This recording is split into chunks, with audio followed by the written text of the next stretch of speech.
V 2026 sta cel dan v vrsti samo zato, da se prestavimo k novemu zdravniku, ki je prevzel našega starega zdravnika.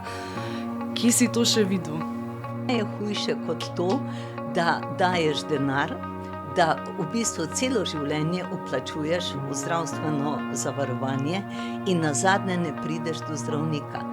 Oni so tisti, ki so zdravstvo pripeljali do te točke, da če ti želiš, ali pa ne samo želiš, če rabiš storitev, si jo boš pač plačal.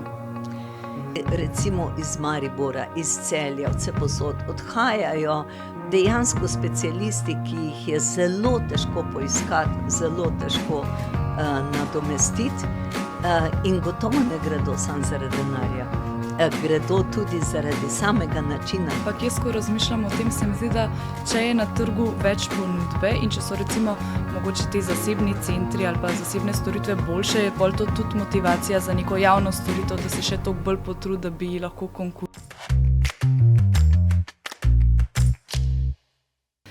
Evo, živijo, pozdravljeni v novi epizodi podcasta Po desnem pasu.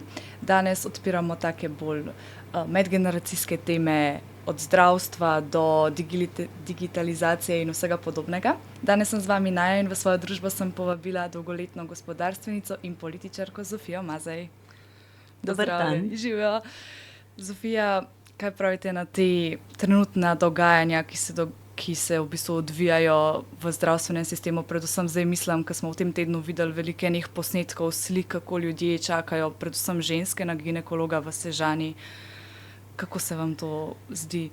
Zdi se mi nesprejemljivo, preprosto nesprejemljivo, tudi zaradi tega, ker je danes denarja v primerjavi z leti 2007 in 2008, ga je nekajkrat več, torej od 2 milijard smo danes na 7 milijardah denarja, ki bi naj bil namenjen pacientom, zdravstvu.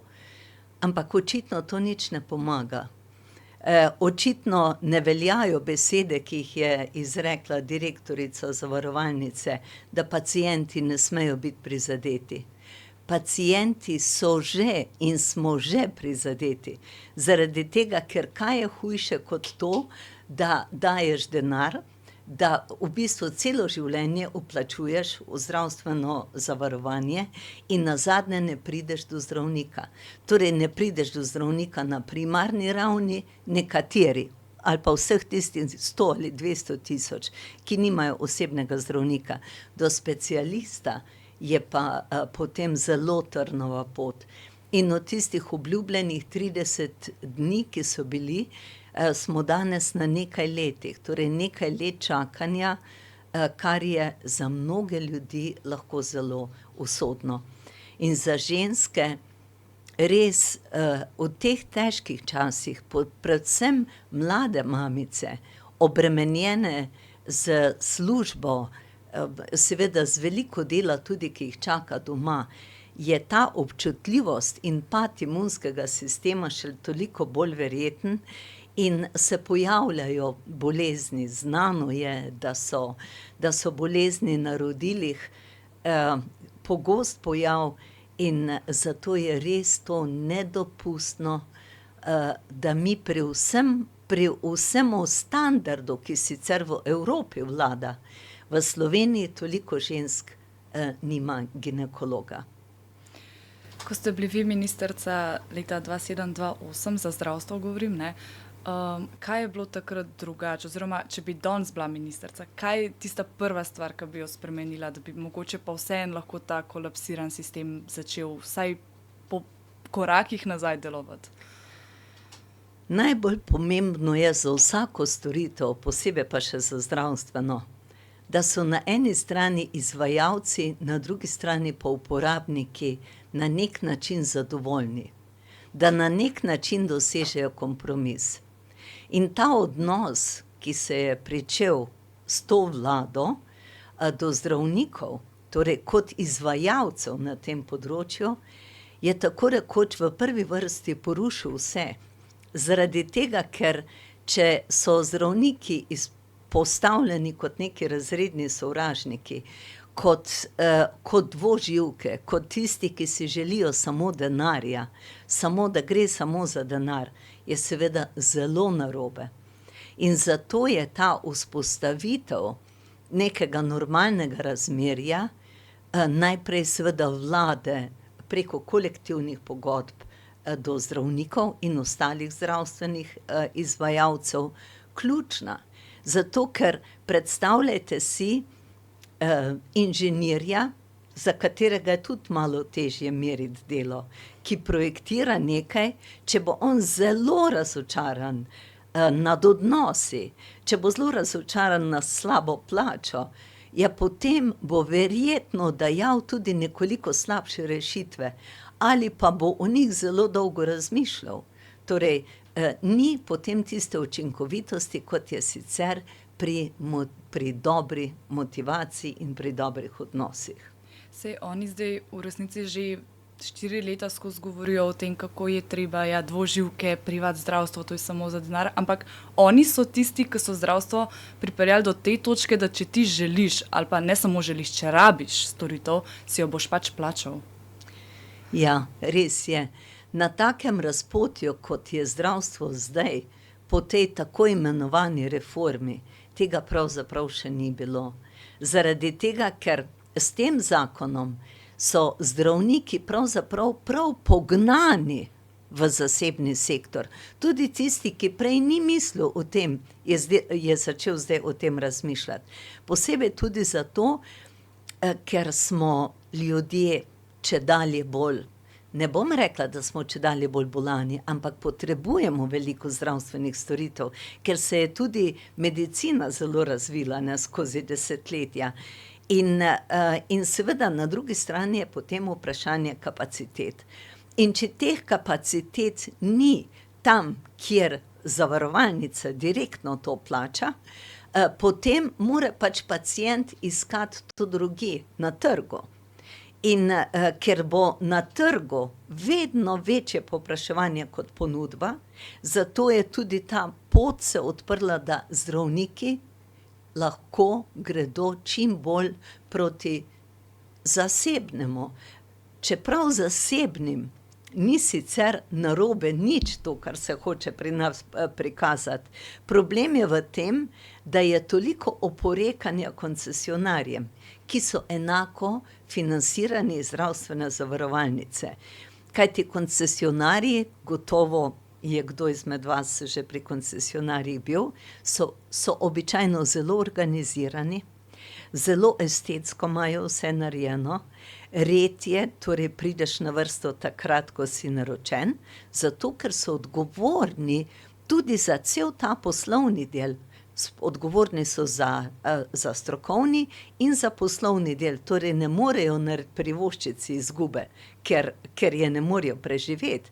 In zato je tam organizacija popolnoma drugačna, kot je pa v večjih zdravstvenih centrih, kjer je vse drugo prej na vrsti, kot da bi se delo organiziralo tako, kot to zahtevajo sodobni principi organizacije dela danes.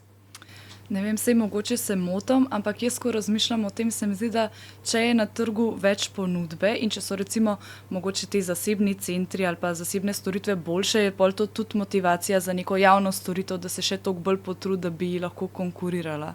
Isto recimo jaz gledam za šole, ne? Imaš ti zasebne šole, imaš javne šole in če so zasebne toliko dobre, da se toliko ljudi vpisuje tja, ja potem mora tudi javna storitev neki spremeniti, neki dati, da bi pač mora biti na trgu konkurenca, no, to je moje stališče. Ja, se zelo strinjam z vami, da je temu tako. In gotovo se tudi javni zavodi pri tem izboljšujejo, eni bolj, drugi manj. Ne izboljšujejo se pa dovolj, zato ker jim ni toliko treba. O tem je tudi tragedija. Torej, zakaj so zdravniki tam tako nezadovoljni? Mnogi, ne vsi, vse nikoli niso vsi, ampak kot vidimo zdaj recimo iz Maribora, iz Celja, vsepovsod odhajajo dejansko specialisti, ki jih je zelo težko poiskati, zelo težko nadomestiti, in gotovo ne gredo samo zaradi denarja. gredo tudi zaradi samega načina dela, zaradi tega, v kakem okolju dela, s kako opremo, torej oprema je izjemno pomembna. In zato je tu še veliko prostora, da se ti javni zavodi povečajo svojo konkurenčnost.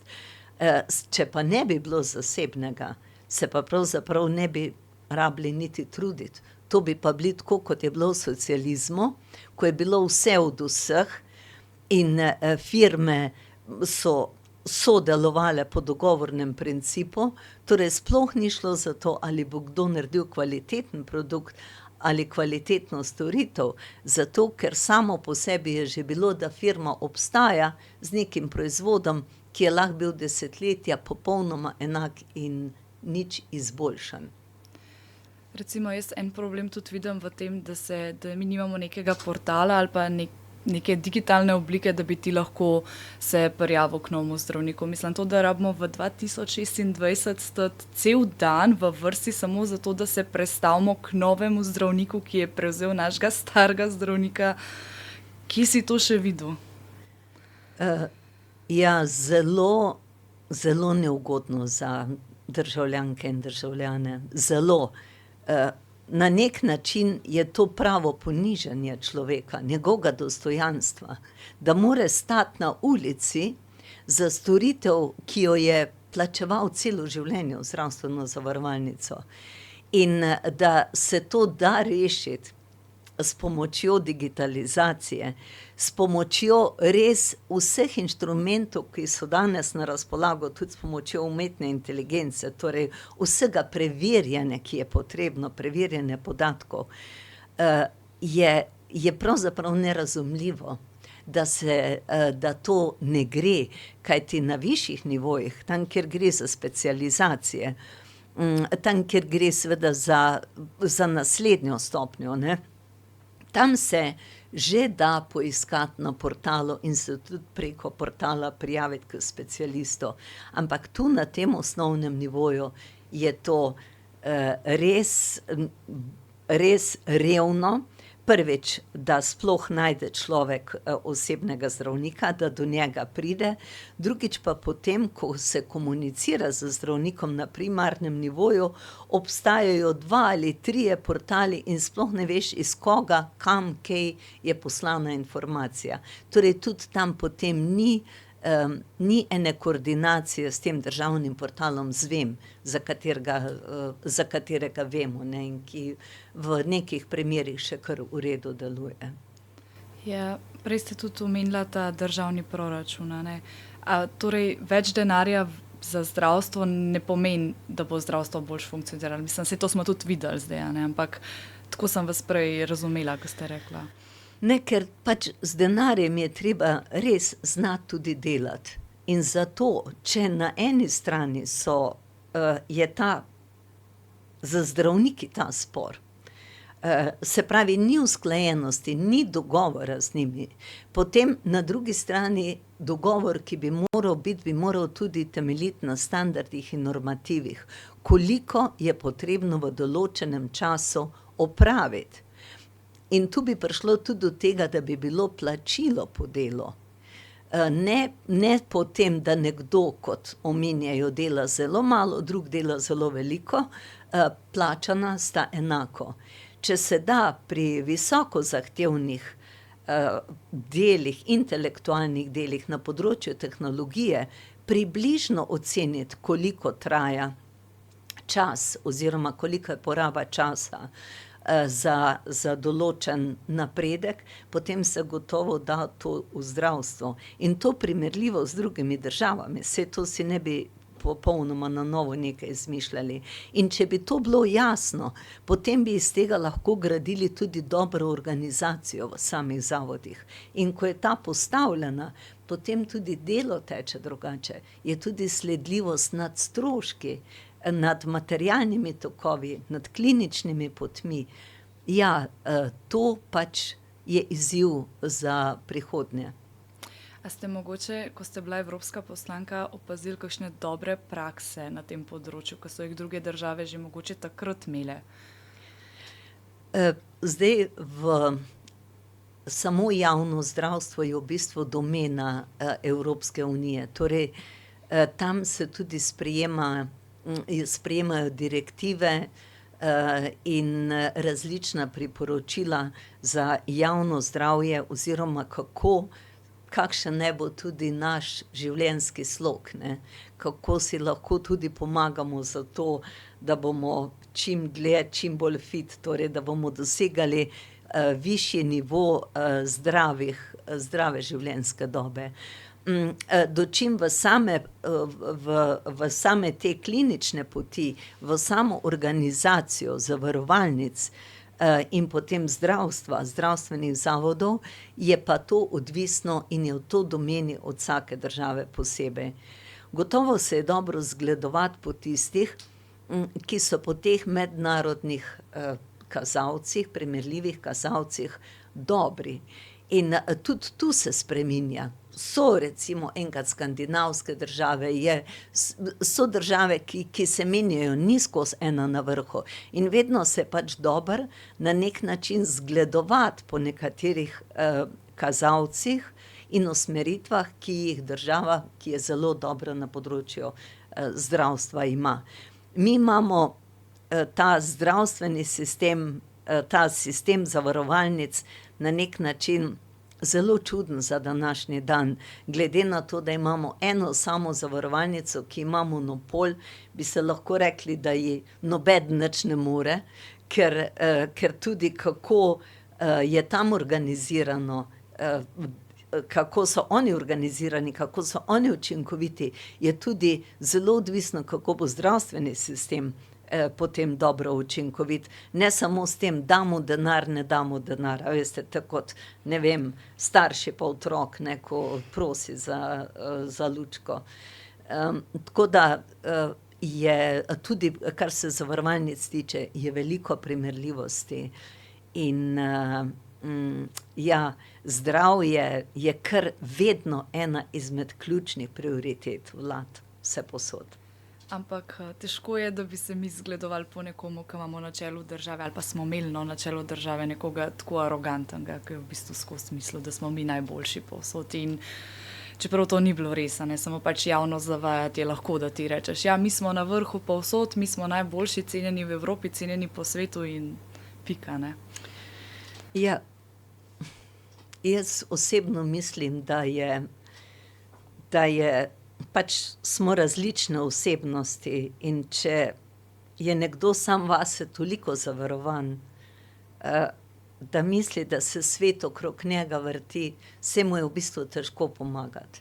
Zaradi tega, ker je tudi prepričan v to, da se svet vrti okrog.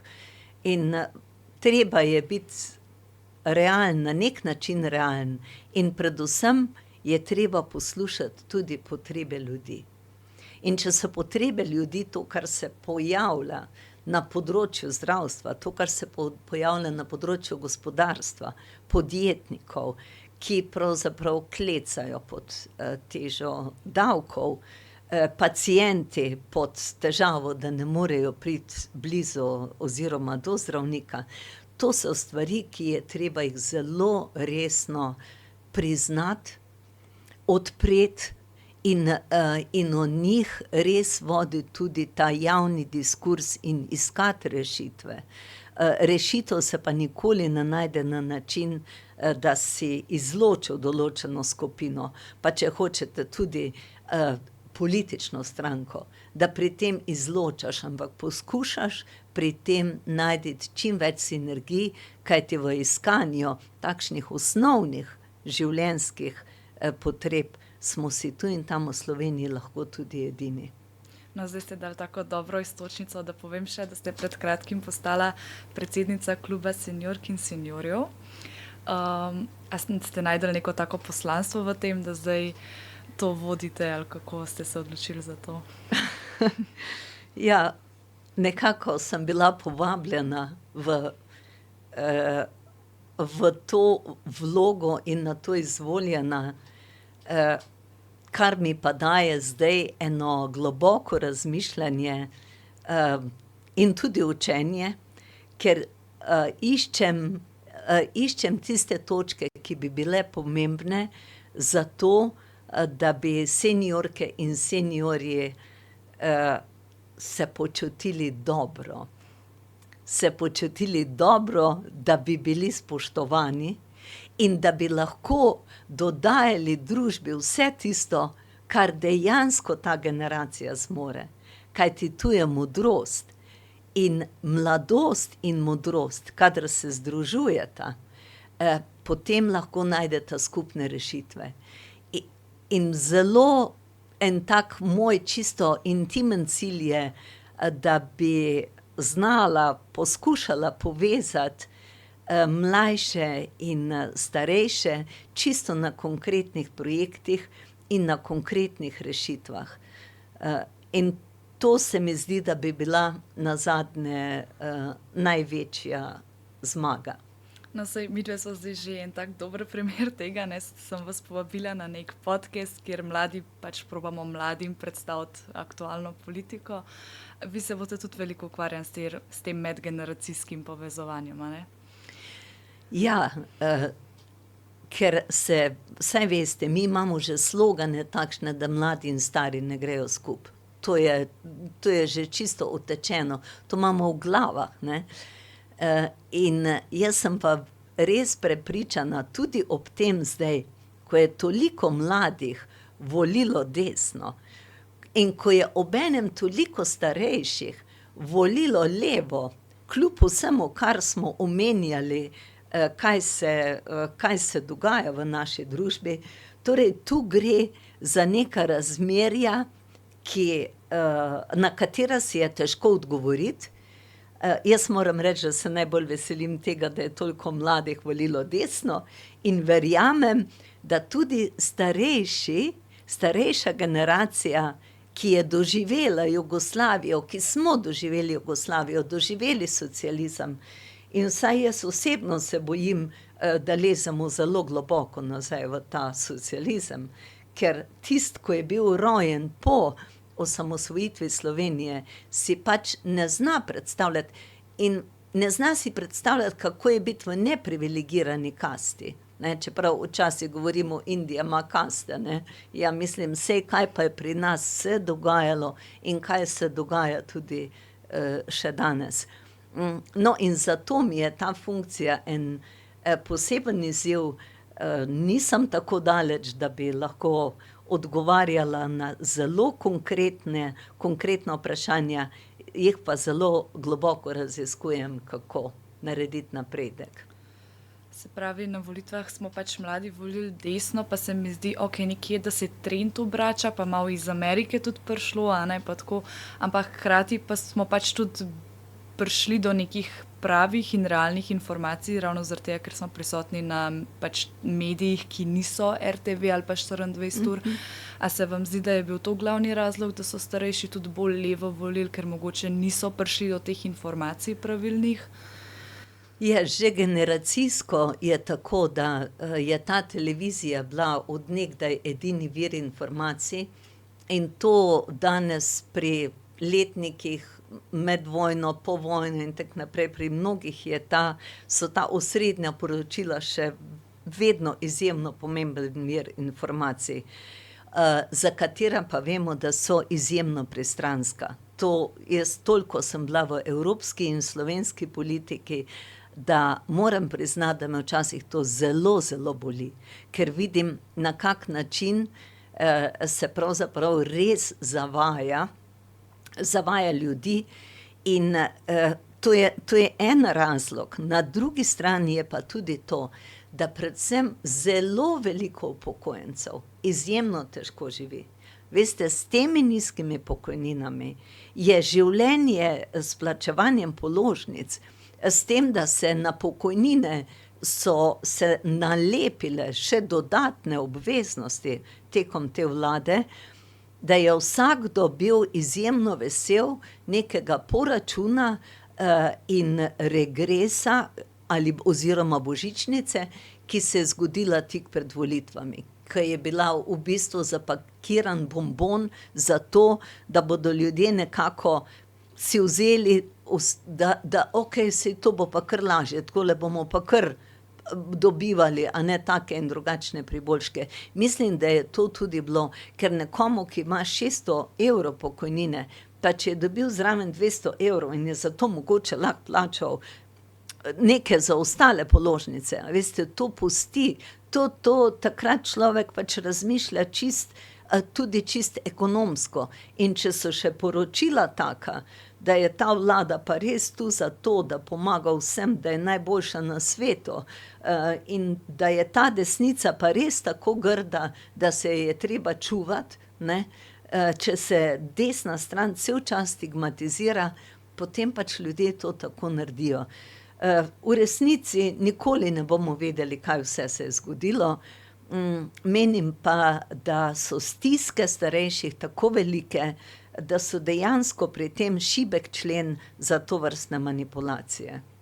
Hvala Bogu, zdaj s tem interventnim zakonom se vsaj pač upokojencem ne bo več treba plačevati tega prispevka za dolgotrajno oskrbo, ki že tako ali tako pač večino časa sploh ni delovala, tudi kljub temu, da smo ga vsi plačevali, ne. Ja, s tem, da je tu treba biti zelo pazljiv in povedati, da dolgotrajna oskrba je že bila v preteklosti, torej to ni zdaj nek nov izum, pač pod drugačnimi naslovi, in da bodo starejši obnemogli tudi deležni dolgotrajne oskrbe, da ne bo prišlo do take komunikacije, da zdaj, ko od pokojnin ne bo treba več plačevati za dolgotrajno oskrbo, jih bo morda nekdo prepričal, ja, potem je pa ne boste imeli. Veste, to so taki dvorezni meči. Res pa je in prav je to, da se od pokojnine to ne vzame, zaradi tega, ker je vsak izmed upokojencev svoje v življenju naredil, tudi za dolgotrajno oskrbo. Saj ravno to je ta logika, ki jo oni ne razumejo, da v bistvu ti celo življenje vplačuješ v blagajno ravno zato, da ti ne bi bilo treba pol ta zadnji del življenja pač še plačevati. Ne. Ja, to je to. In seveda spet smo tukaj pri starejših, recimo z zdravstvenimi težavami, s tem, da se nikoli ne ve, kdaj bo prišlo do take situacije, da bo težko hoditi, da ne moreš biti več samooskrben in tako naprej, torej da rabiš pomoč. In je to spet ena taka manipulacija z ljudmi, ne. In recimo, kaj so govorili pred volitvami, ko je šlo ravno za to, da se je upokojencem nalepil še ta prispevek za dolgotrajno oskrbo, upokojenci so pa rekli mnogi, no, sej sam, da nam je ne bo treba koristiti, kar radi damo, sam, da je ne bomo rabili, kdaj zase. Očitno so tovrstne komunikacije šle po terenu, in rezultat je bil tak. In se nihče več ni štel. A veste, koliko stane to ministrstvo, ki je bilo, ali pa teh 4-5 ministrstev, med drugim tudi to, ki je pokrivalo dolgotrajno oskrbo, koliko je ta administracija stala. Koliko je stalo to, da se je ustanovilo 4-5 ministrstev na novo, ker je takrat sam predsednik vlade rekel, da je to modern pristop in da vsak, ki tega ne razume, je old fashion. Jaz kaj takega nisem slišala, niti v življenju nikoli nisem delala tako, s tokimi ljudmi naenkrat jih ne moreš voditi, no in zdaj na koncu je priznal, da se je zmotil. Koliko je pa ta zmota stala? Tega podatka še čist jasnega ni, ne. Koliko 100 milijonov je to bilo? Pa tudi vprašanje, če bo to kdaj vam prišlo sploh, mislim. Ja, težko. Dvomim. Težko. Ja. Mislite, da bojo zdaj te volitve razveljavili, tako kot se zdaj govori pa Ustavno sodišče? Jaz sem zadovoljna, da je naša stranka pripravljena na vse scenarije. Tudi na nove volitve. Me pa zelo žalosti, da leva stran in vsa ta prepredenost vseh teh omrežij nikakor ne izpusti vladavine iz svojih rok in da se poslužuje vsega, kar je za moj okus tudi vprašanje njihovega dostojanstva, v kaj pravzaprav vse se spuščajo, samo da ne bi desna stran imela vlade, da se ne bi menjavale oblasti leva in desna, kar se v demokratičnih državah normalno dogaja. Tako da, kot pravim, pripravljeni smo na vse. Jaz sem pričakovala, da bodo naredili vse, kar je možno, kar so tudi obljubljali, samo da ni Janša, ampak vseeno se pa čudim, vendar živimo v 21. stoletju, v neki kulturi dialoga bi tudi morali znati živeti. Zofija, evo, mahajo mi že iz produkcije, da smo prišli do konca. Hvala vam, ki ste prišli, da ste si vzeli čas, da ste se po teh norih cestah pripeljali v Ljubljano. Ja, hvala vam za povabilo in vse dobro želim vam mladim, in če bomo držali skupaj, potem nas nobeni takele udari ne morejo odnesti. Hvala tudi vam, ki ste nas gledali. Spremljajte naš kanal za naslednje epizode, prihajajo ven v nedeljah. Spremljajte naše profile na Instagramu, Facebooku, TikToku, povsod smo, pa se gledamo naslednjič. Čau, čau!